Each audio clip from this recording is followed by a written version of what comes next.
Subscribe करिए hi fi study channel को, bell icon को प्रेस कीजिए लेटेस्ट वीडियो अपडेट सबसे पहले पाने के लिए। Hello friends, welcome back hi fi study changing the way of education. तो दोस्तों, आज जो हमारा होगा इस वीडियो सेशन में हम आप लोगों को बताएंगे कि डीएलएड 4th सेमेस्टर की मैथ में आपको कौन कौन से चैप्टर पढ़ने हैं, और मैं बताऊंगा कि पूरा टाइम टेबल हमारा क्या होगा, क्योंकि कल से हमारा 4th सेमेस्टर स्टार्ट हो जाएगा। 3rd सेमेस्टर के जब एग्ज़ाम होंगे तो उस टाइम हम लोग 3rd सेमेस्टर का रिवीजन कर सकते हैं। तब तक कई कॉलेजों में क्या हो रहा है कि 4th सेमेस्टर की पढ़ाई स्टार्ट हो गई थी, तो हम लोग अब अपना 4th सेमेस्टर चालू कर देंगे। कल से आपकी वीडियो आने शुरू हो जाएंगी, लेकिन किसी चीज़ को जानने के लिए हमको पता होना चाहिए कि उसका पाठ्यक्रम क्या है, उसमें कौन कौन से चैप्टर हैं। उन सभी चैप्टरों को हमको अच्छे से नॉलेज होना चाहिए। अदरवाइज़ हम अगर पढ़ते चले जाएंगे तो हमें यही नहीं पता है भाई कि हमें कितना चैप्टर पढ़ना है, तो मैं जो आपको पढ़ा दूँगा वो आप पढ़ लेंगे। तो ऐसा बिल्कुल भी नहीं होने वाला है। जो कुछ पढ़ाऊँगा वो सभी आपकी बुक का होगा, जितना कुछ है वो सभी आपके सामने है, ठीक है ना। तो शुरुआत करेंगे दोस्तों, वीडियो को अंत तक देखना, सब चैप्टर आपको क्लियर हो जाएंगे क्या क्या हमें पढ़ना है। तो मैथ में स्पेशल मैथ की बात कर रहा हूँ, बाकी सिलेबस का वीडियो चैनल पे अपलोड हो चुका है तो आप लोग देख सकते हो, ठीक है ना। मैं मैथ की बात करूँ तो मैथ में आपका चैप्टर नंबर 1 आता है 4th सेमेस्टर में, वो होता है घातांक। क्या होता है पहला चैप्टर भाई? घातांक चैप्टर है हमारा, घातांक। अब घातांक के अंतर्गत कौन कौन सी चीज़ें हमें पढ़नी है? घातांक के अंतर्गत हमें कई सारे क्वेश्चन लगाने पड़ते हैं, ठीक है ना। घातांक जैसा कि 3rd सेमेस्टर में ही मैंने आपको बताया था, घातांक के साथ साथ एक शब्द और जुड़ा होगा आपके चैप्टर में, वो होता है करड़ी, ठीक है ना। घातांक और करड़ी, ये सभी चीज़ें हम लोग अच्छे से सीखेंगे। ये होगा आपका chapter number 1, 4th semester math का चैप्टर नंबर 1, घातांक और करड़ी, ठीक है भाई। अब दूसरा चैप्टर जो आपका आता है चैप्टर नंबर 2, वो है वर्गमूल और घनमूल। वर्गमूल, घनमूल, ये आपका सेकंड चैप्टर है। वर्गमूल और घनमूल, ये आपका चैप्टर नंबर कौन सा है भाई? 2 है, ठीक है ना। चैप्टर नंबर 2 है। अब इसके अंतर्गत हमें 2 संख्याओं का वर्ग निकालना सीखेंगे, 3 संख्याओं का वर्ग निकालना सीखेंगे। कोई बड़ी संख्या दी हुई होगी तो उसका वर्गमूल निकालना सीखेंगे, घन निकालना और घनमूल निकालना। ये सब चीज़ें आपको चैप्टर नंबर 2 में पढ़नी है, ठीक है ना भाई। अब तीसरा चैप्टर आपका एक आ जाता है इसमें नया चैप्टर, जिसको हम बोलते हैं पासा वाला एक नया चैप्टर आ जाता है। वैसे बात करें तो पासा आपका मैथ का टॉपिक नहीं होता है, वो रीजनिंग का टॉपिक होता है, लेकिन फिर भी आपके मैथ में दिया गया है तो आपको अच्छे से पढ़ाया जाएगा। और चौथा दोस्तों जो चैप्टर आता है, चौथा चैप्टर वो आता है आपका बारंबारता, माध्यिका और बहुलक। ये आपका चैप्टर आता है बारंबारता, माध्यिका और बहुलक, जो कि हमारा 2nd में भी था, 3rd में भी था और 4th में भी था। 4th में अब आ चुका है, ठीक है ना भाई। ये माध्यिका, बारंबारता, बहुलक, ये सभी चीज़ें आपको चौथे चैप्टर में पढ़नी है। फिर आपका एक मोस्ट इम्पॉर्टेंट चैप्टर आ जाता है 5 नंबर चैप्टर, जो है पार्ट 5, जिसको बोलते हैं हम लोग त्रिकोणमिति। जिसको क्या बोलते हैं भाई? त्रिकोणमिति बोलते हैं, त्रिकोणमिति इसको हम लोग बोलते हैं। त्रिकोणमिति मतलब ट्रिग्नोमेट्री। तो इस चैप्टर से दोस्तों बहुत ज़्यादा क्वेश्चन पूछे जाते हैं। एक त्रिकोणमिति से, दूसरा आपका घातांक से आपको 2-2, 3-3 प्रश्न देखने को मिल जाएंगे।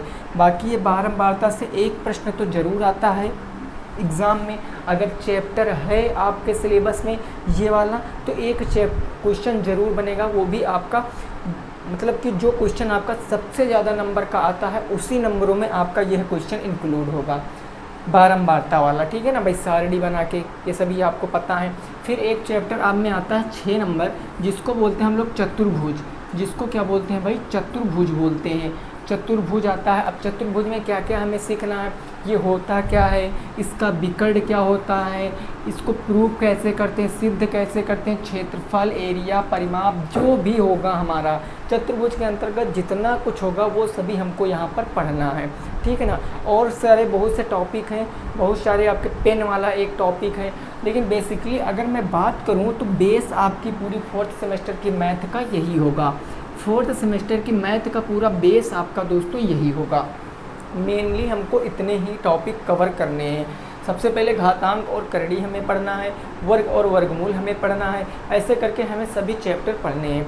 तो दोस्तों अगर आप चाहते हो कि इसमें से मैं पहले ये चैप्टर पढूं तो आप कमेंट बॉक्स में बताना। वैसे मैं तो आपको यही कहूँगा कि आप बिल्कुल बेसिक से पढ़िए, बिल्कुल पहले घातांक से पढ़िए, वर्ग वर्गमूल क्रमवार आप सभी चैप्टर पढ़िए। इससे क्या होगा, आप अगर नोट्स बना पा रहे हैं तो नोट्स भी आपके अच्छे से बन जाएंगे और चीज़ें आपको बिल्कुल अच्छे से समझ में आ जाएंगी।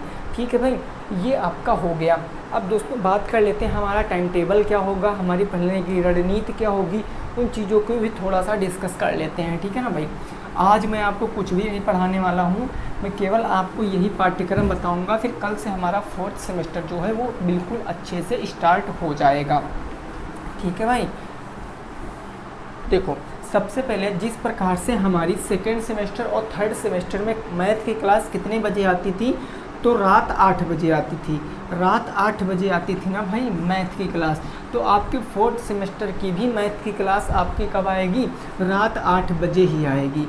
रात 8 बजे ही आपकी क्लास आएगी। ठीक है भाई, और सुनिए यहाँ पर क्लास आ गए 8 बजे, उसके बाद आपकी जो क्लास कितनी लंबी होगी, तो क्लास आपकी तकरीबन 45 से 50 मिनट के बीच में होगी। 45 से 50 मिनट के बीच में होगी। और मैं बताऊं, मैं प्रत्येक चैप्टर का सबसे पहली वीडियो जो होगी, प्रत्येक चैप्टर की जो सबसे पहली वीडियो होगी उसमें मैं टोटल आपको बेसिक बताऊंगा, क्योंकि मेरा सीधा सा फंडा है, मैं पहले बेसिक ही पढ़ाऊंगा। अगर आपको बेसिक आता है तो आप ना पढ़िए, अगर नहीं आता है तो आप पढ़िए, क्योंकि बेसिक बहुत ज़्यादा इम्पॉर्टेंट रोल अदा करता है। अगर किसी चीज़ का हमारा बेस मजबूत है तो हम उसको अच्छे से समझ सकते हैं। तो मैं बेसिक बताऊंगा, बेसिक बताने के बाद मैं आपको क्वेश्चन कराने स्टार्ट कर दूंगा, क्वेश्चन कराऊंगा।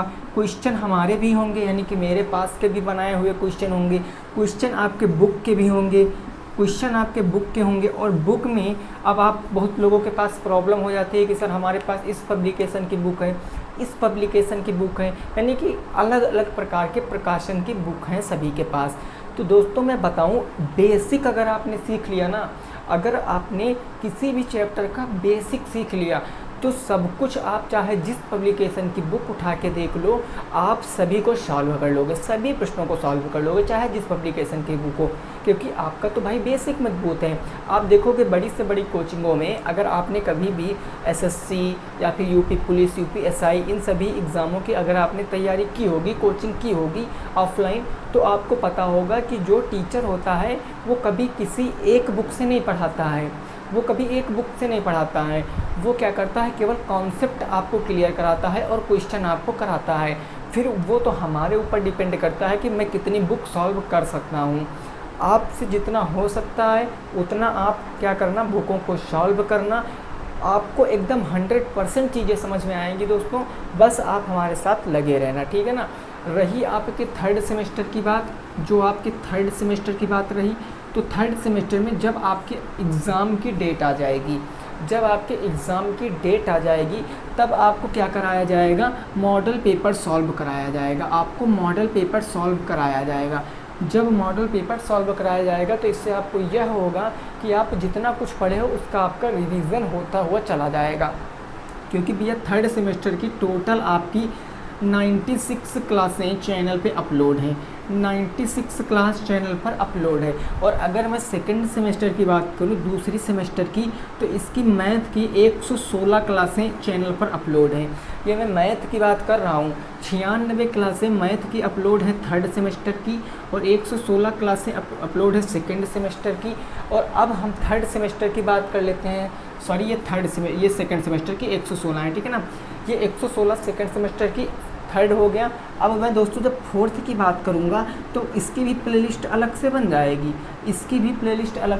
जाएगी, तो आपको जो प्लेलिस्ट मिल रही है, आपको जो प्लेलिस्ट बनी बनाई मिल रही है, तो आपको करना क्या है, आपको जिस भी चैप्टर में डाउट हो, अगर आप 2nd में हैं तो आप 2nd की प्लेलिस्ट खोल लीजिए, अगर आप 3rd में हैं तो आप 3rd की प्लेलिस्ट खोल लीजिए, अगर आप 4th में जाएंगे तो 4th की आप रेगुलर क्लास अटेंड करिए, अगर आप बाद में बुक सॉल्व कर रहे हो, आपका कोई प्रश्न प्रश्न नहीं लग रहा है तो आप प्लेलिस्ट से जाकर उस वीडियो को पुनः देखिए और अपनी तैयारी अच्छे से करिए। देखिए, मैं एक बात अच्छे से क्लियर करा दूं, वैसे हमें आप लोगों से ज़्यादा नॉलेज नहीं है, आप लोगों से ज़्यादा अनुभव नहीं है, ठीक है ना, लेकिन मैं फिर भी आपसे दोस्तों कहूँगा कि जो निरंतर प्रयास करता है वही सफलता पाता है।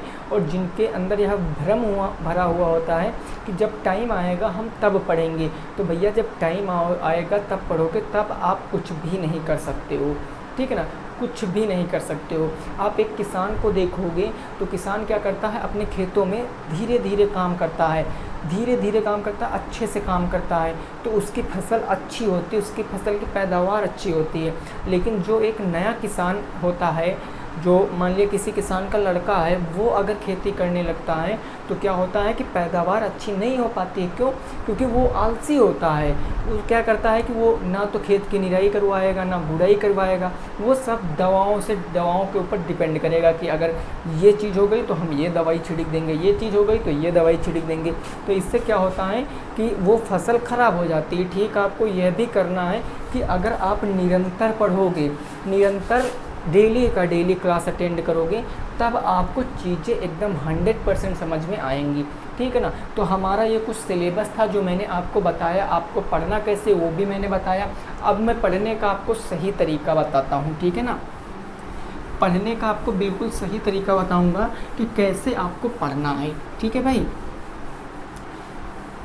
देखो, जब आपकी 8 बजे आपको डेली पता है, डेली कितने बजे, 8 बजे, 8 बजे आपकी मैथ की क्लास आएगी, तो 8 बजे आप क्या अपनी कॉपी और पेन लेकर स्टार्ट रहिए, एकदम रेडी रहिए, कॉपी और पेन लेकर, कॉपी पेन लेकर रेडी रहिए। इससे क्या होता है कि आपको जो चीज़ें आती हैं वो तो बढ़िया है, आपका पढ़ लोगे, ऐसे रिवीजन हो जाएगा। लेकिन जो चीज़ आप नहीं देखोगे उनको आपको क्या कर लेना, नोट कर लेना है, उनको आपको नोट कर लेना है अच्छे से। और नोट करने के बाद आपको क्या करना है कि जब वीडियो ख़त्म हो जाएगी, क्वेश्चन आपके सॉल्व हो जाएंगे, फिर आपको उस बुक को सॉल्व करना है। कोई भी बुक, जो भी पब्लिकेशन आपके पास हो, उस बुक को आप सॉल्व करिए। जिस टाइप के प्रश्न वीडियो में बताए जाएं, उस टाइप के प्रश्न खोज कर पूरी बुक में सॉल्व कर लीजिए। इससे दोस्तों क्या होगा कि आप जो कुछ भी पढ़ोगे वो आपके दिमाग में अच्छे से सेट हो जाएगा, ठीक है ना भाई। तो ये तरीका आपको आजमाना है। देखिए, पढ़ते तो बहुत लोग हैं, पढ़ते आजकल सभी लोग हैं, लेकिन पढ़ने का सही ढंग नहीं पता होता है। पता है, वो जब पढ़ते हैं तो जितनी समय वो क्लास में रहते हैं उतनी समय वो अच्छे से पढ़ते हैं, लेकिन जब वो क्लास से बाहर यानी कि अपने घर या फिर वो कहीं भी अगर चले जाते हैं तो वो भूल जाते हैं कि हम कभी पढ़ते भी थे। तो आपको पढ़ना है, केवल कुछ नहीं करना है, आपको अच्छे से स्टडी करनी है केवल, बस, ठीक है ना भाई। तो इस वीडियो को दोस्तों ज़्यादा से ज़्यादा दोस्तों संग शेयर करना, क्योंकि सभी को पता चलना चाहिए कि हमारी कल से 4th सेमेस्टर की क्लासें स्टार्ट हो रही हैं, ठीक है ना। वैसे इस टाइम तो पढ़ने का किसी का भी मन ही नहीं है। हम देखते हैं कमेंट में लोग आते हैं, एक दूसरे का बिल्कुल अच्छे से हाल चाल पूछते हैं कि हाँ तुम कैसी हो, तुम वहाँ मिलोगे, ये सब बातें भाई बहुत ख़राब आदतें हैं, ये सब बिल्कुल भी नहीं करना है। देखिए, हमें कुछ ज़्यादा नहीं पता, लेकिन ये ज़रूर पता है कि आगे चल के आपको धोखा ज़रूर मिलने वाला है, ठीक है ना। ये सब सक्सेस नहीं होता है भैया, ये सब बिल्कुल भी मत करना, ठीक है ना। आप अपनी पढ़ाई करिए, अच्छे से सक्सेस हो जाइए, फिर देखना आपके आगे पीछे ना 10-12 लोग ऐसे लगे होंगे, पूरी लाइन लगी होती है। कब? जब आदमी सक्सेस हो जाता है। लेकिन अगर सक्सेस के पहले ही ये सब करने लगोगे तब तो सक्सेस भी नहीं हो पाओगे, यानी नौकरी भी गई और जो तुम छोकरी कर रहे हो छोकरी भी गई, तो कुछ भी मिलने वाला नहीं है, ठीक है ना। तो चलिए ठीक है भाई, आपको सिलेबस पता चल गया होगा। मेरी कोई बात अगर आपको बुरी लगी हो तो उसके लिए सॉरी। मिलेंगे दोस्तों कल पहले टॉपिक से, और कमेंट ज़रूर करना कि मैं पहला ये टॉपिक पढ़ना चाहता हूँ, अदरवाइज़ मैं आपको पूरा क्रम से पढ़ाऊँगा। पहला मेरा चैप्टर जो चलेगा वो घातांक और करड़ी। तो ठीक है भाई, यहीं पर वीडियो को करेंगे एंड। तब तक के लिए सभी साथियों को good night, bye bye, take care, जय हिंद, जय भारत और वंदे मातरम।